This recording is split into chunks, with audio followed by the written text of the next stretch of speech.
हम सूर्य ग्रहण और चंद्र ग्रहण पढ़ने जा रहे हैं। पृथ्वी और पृथ्वी का जो प्राकृतिक उपग्रह है वो है चंद्रमा।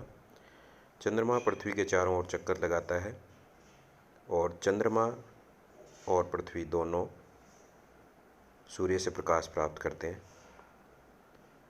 इस परिक्रमा करने के कारण कभी कभी सूर्य और चंद्रमा और पृथ्वी एक सीध में आ जाते हैं, तब ग्रहण लगते हैं। आज हम सोलर एक्लिप्स सूर्य ग्रहण और लूनर एक्लिप्स चंद्र ग्रहण पढ़ने जा रहे हैं।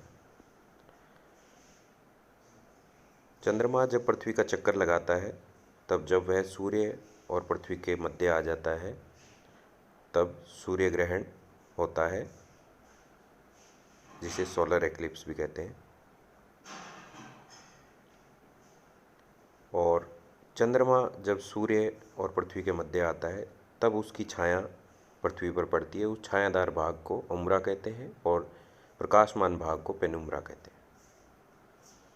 सूर्य ग्रहण और चंद्र ग्रहण विशेष प्रकार के चश्मा लगाकर ही देखे जाने चाहिए,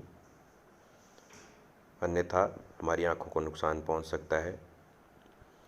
और जब हम सूर्य ग्रहण या चंद्र ग्रहण को देखते हैं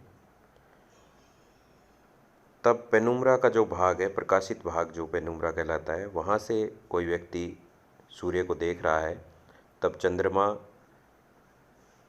सूर्य को आधा ही भाग या कुछ भाग ही उसका ढका रहता है, जिसे आंशिक सूर्य ग्रहण करते हैं। और जब आप स्क्रीन पर देख रहे हैं इस मध्य भाग से कोई सूर्य को देखता है तब चंद्रमा सूर्य को पूर्णतः ढका हुआ हमें दिखाई देता है, जिसे पूर्णतः सूर्य ग्रहण कहते हैं। ऐसे में सूर्य हमें दिखाई नहीं देता। अब इसकी अपोजिट, जब चंद्रमा घूमकर पृथ्वी के पीछे भाग में आ जाता है तब पृथ्वी की छाया चंद्रमा पर पड़ती है और चंद्र ग्रहण होता है।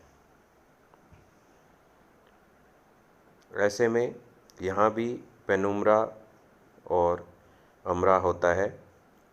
यहाँ स्क्रीन पर जब देख रहे हैं, यहाँ पर सूर्य का प्रकाश थोड़ा थोड़ा चंद्रमा पर पड़ रहा है, इसे आंशिक चंद्र ग्रहण कहते हैं। और यही चंद्रमा जब घूमकर पृथ्वी के छाया वाले भाग में आ जाता है तब पृथ्वी की छाया सूर्य पर चंद्रमा पर पड़ती है, इसे पूर्णतः चंद्र ग्रहण कहते हैं।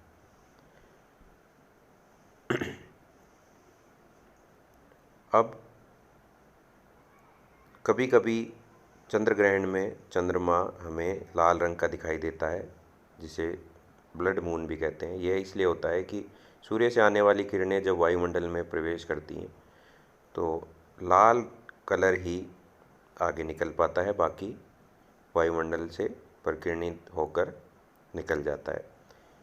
और रेड कलर जब चंद्रमा पर पड़ता है तो चंद्रमा लाल दिखाई देता है। अब देखते हैं कौन कौन सी कंडीशन ग्रहण के लिए जिम्मेदार है। अब न्यू मून और फुल मून, अमावस्या और पूर्णिमा को, हर अमावस्या और पूर्णिमा को वैसे तो चंद्र ग्रहण और सूर्य ग्रहण होने चाहिए, लेकिन ऐसा नहीं होता है क्योंकि चंद्रमा का अक्ष है वो थोड़ा सा झुका हुआ है, जैसा कि आप स्क्रीन पर देख रहे हैं। और ऐसा होने के कारण हर पूर्णिमा और अमावस्या को सूर्य ग्रहण और चंद्र ग्रहण नहीं होते हैं। और ये बहुत रेयर ही होता है कि तीनों एक सीध में हो, और जब ऐसी कंडीशन होती है तब ग्रहण लगते हैं। मैं आशा करता हूँ कि आपको ये टॉपिक समझ में आया होगा। Thank you.